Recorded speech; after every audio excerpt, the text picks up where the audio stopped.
You know, I'm watching Angela Benedict's, like, it's time for me to take a step back and reading the comment section a little bit where, she's where Meow Meow First Gen is basically saying, I remember in the early 2000s, I was called a poser a lot. I DIY'd a lot of my own clothes. I listened to goth music, but I was told I wasn't goth because I didn't shop at the beautiful corset shops that everyone else got to. I wouldn't have grieved people over that. The not shopping at the corset shops. I mean, goth and the aesthetic is not cheap to say the least about it. But then I didn't listen to EBM, or I didn't have an industrial type aesthetic, and it was really hard to make friends where I was from. You either were designed goth all the time and listened to EBM. Let's not forget how many people tried to pressure me into BDSM in the goth community. Another story for another day. Or you were a poser. I spent the next 20 years thinking I was a poser until I realized I was actually the real deal, and whatever that was had nothing to do with the music or my aesthetic. And I'm sitting here. My frustration in reading is more okay. You shouldn't expect people to dress the part, the aesthetic, because the aesthetic has never been, affordable for most people in the first place. It's been stupidly expensive for a long ass time. The second thought that I'm having, though, and whereas music has been available for everybody, but the second thought I'm having is that I have exactly the opposite experience as this person in this commenter has, and it's driving me up the wall when it comes to the gothic community. Like, what I'm going to say here, it may be upsetting to some people, but it's that's too bad for them, I guess. You Americans, yes, I am an American myself, but I have an awareness of a sphere of the world that extends beyond my own country, and I just wanted to say this, but to my neighbors, we do not own the subculture. It does not belong to us.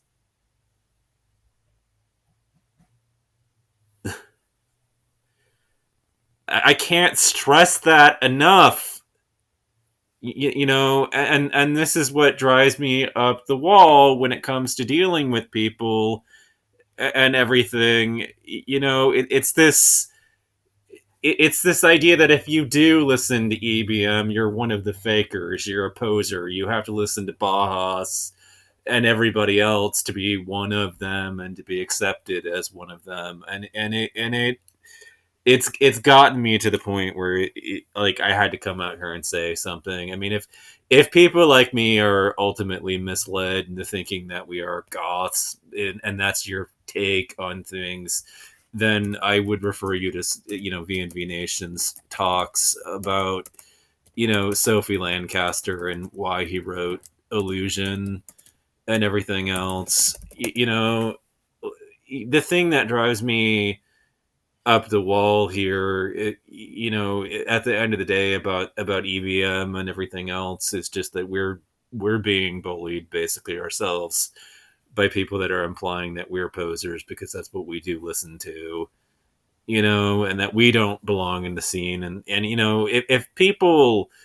were hurling shade in that direction, it was because it was being hurled at us. It was being implied that you had to be one of the purists that listened to the older style of things, and that the only people that really belonged at all, if they did listen to industrial, were people that listened to like Throbbing Gristle and shunned any musician that bothered to use a synthesizer in what it did.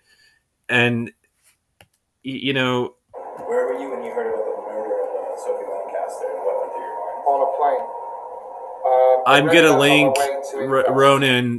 Ronan Harris's talk about answering your questions about the murder of Sophie Lancaster and everything else, because I know that V&V Nation doesn't tend to refer to themselves as an EBM, seeing they don't like the terminology. They prefer future pop, but that that's kind of very much the direction that I hail from, music wise and everything else. And it drives me crazy because Ronan is talking about it. He talks about the way that they lump the whole subculture into one big aggregate scene here in the United States, and then they like to pretend that the whole thing is exactly the same.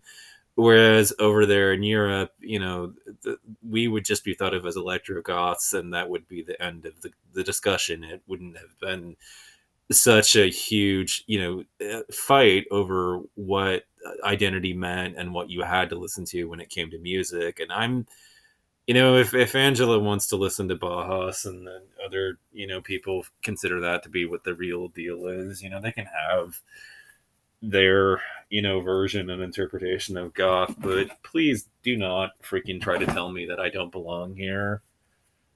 I mean, I like if you got to say that it's all about the music. Well, it is for me too. It's Assemblage 23. It's VNV Nation. It's Grendel. It's Neurotic Fish. It's a whole bunch of other people, and I'm sick of it. I'm sick of the whole policing over who's OG and who isn't and everything, and I'm really actually rather tired of it because it's just it's childish, really. I mean, like, and the Europeans have the more mature response where all this is concerned, which is to just basically you know give it to us by saying that we're electro goths, and that's the end of the discussion. You don't have to go into the space of pretending that if you're a person who listens to EBM, that you're not one of the real ones.